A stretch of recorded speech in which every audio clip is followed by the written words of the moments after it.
আসসালামু আলাইকুম। দেশ বিদেশের সচেতন নাগরিক। তো গতকাল রোববার জয়শঙ্কর ভারতের পররাষ্ট্রমন্ত্রী উনি একটা বিবৃতি দিয়েছেন। এটা হচ্ছে দিল্লির একটা বিশ্ববিদ্যালয়ের সাহিত্য অনুষ্ঠানে উনি এই বিষয়ে আলোচনা করেন। তো এই বিবৃতিটা এরকম যে বাংলাদেশকে কেন্দ্র করে এই বিবৃতিটা উনি দিয়েছে। তো আমরা দেখেছি যে বরাবরই ভারত বাংলাদেশকে বিভিন্ন কারণে দায়ী করেছে, বিভিন্ন দোষারোপ করেছে। হ্যাঁ, যদিও দোষগুলো তাদের নিজেদের ঘাড়ে যাওয়ার কথা, কিন্তু দেখবেন যে উল্টো মানে উদরপিণ্ডি বুধর ঘাড়ে একটা প্রবাদ বাক্য আছে না, ঠিক সেরকম টাইপের। তো উনি দুটো বিবৃতি দিয়েছে। যে উনি বলেছে ওই সাহিত্য অনুষ্ঠানে, দিল্লি বিশ্ববিদ্যালয়ের ওই সাহিত্য অনুষ্ঠানে উনি বলেছে যে বাংলাদেশকেই চিন্তা করতে হবে যে তারা দিল্লির সাথে কীরকম সম্পর্ক চায়, এই কথাটা উনি বলেছে। তো দুটো বিবৃতির মধ্যে প্রথম বিবৃতিটি এরকম যে বাংলাদেশে হিন্দু নিধন হয়েছে এবং আমরা খুব সক্রিয় ভূমিকা পালন করেছি। মানে ওনারা খুব সক্রিয় ভূমিকা পালন করেছে এবং হিন্দুদের উপর জুলুম নির্যাতন হয়েছে, যেটার কোনো অস্তিত্ব বাংলাদেশে নেই এবং এটার কোনো প্রমাণিত হয়নি। বরং হিন্দুরা খুব ভালো আছে, আমাদেরই ভাই বোন হিসেবে এই দেশে বসবাস করছে। আমরা হিন্দু মুসলিম এটা করি না, এটা তারাই কিন্তু এটা চুলকিয়ে চুলকিয়ে ঘা করছে, এটা আমরা জানি। আপনারাও নিশ্চয়ই অবগত আছেন যে কিভাবে ভারতীয় মিডিয়াগুলো এই যে বিভ্রান্তমূলক তথ্য, কত রকম হাজার হাজার লক্ষ লক্ষ তথ্য প্রচারণা করেছে সারা পৃথিবীব্যাপী। কিন্তু আপনারা দেখেছেন যে আপনাদের আশেপাশেও তো হিন্দু সম্প্রদায় আছে। হ্যাঁ, কোনো ক্ষতি হয়েছে কারো?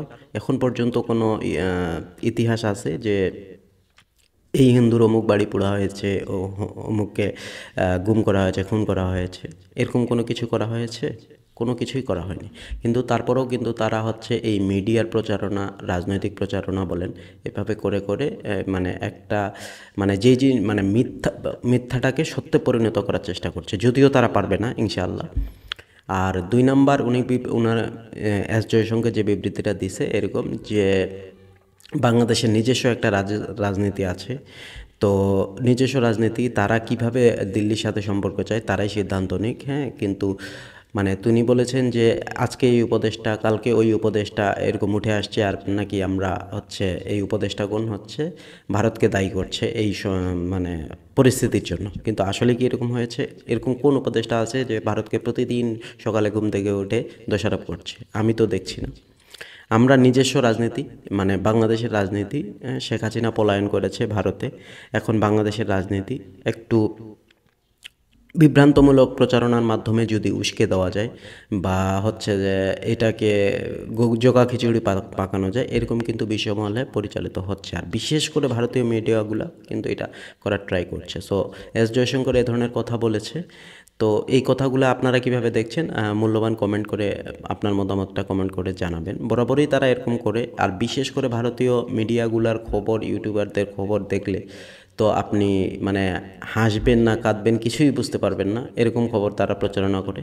আমি এরকম দেখেছি রিপাবলিক বাংলা, রিপাবলিক বাংলায় বাংলাদেশের বন্যা হয়েছে, বন্যায় ডেকচিতে কেউ বাঁচার চেষ্টা করছে, মানে সাঁতরে যাচ্ছে, বা কোনো একটা ইউটিউবারের ভিডিও যে বন্যায় ডেকচি করে সাঁতরে খেলা, এই খেলা দেখিয়ে বলতেছে যে এটা নাকি ভারতকে আক্রমণ করার পরিকল্পনা।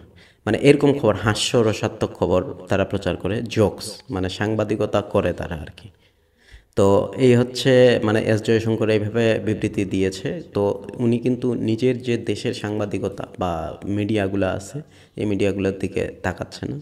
মানে তারা যে বিভ্রান্তমূলক খবর প্রচার করছে এই বিষয়ে কিন্তু তারা সতর্ক না, তারা ওকে, মানে এটাতে তাদের মনে হয় তারা ওকে। সো আপনারা কীভাবে দেখছেন এই বিবৃতিটা? আপনারা কমেন্টস করে জানাবেন। আর পরবর্তী ভিডিওতে দেখা হবে। আসসালামু আলাইকুম।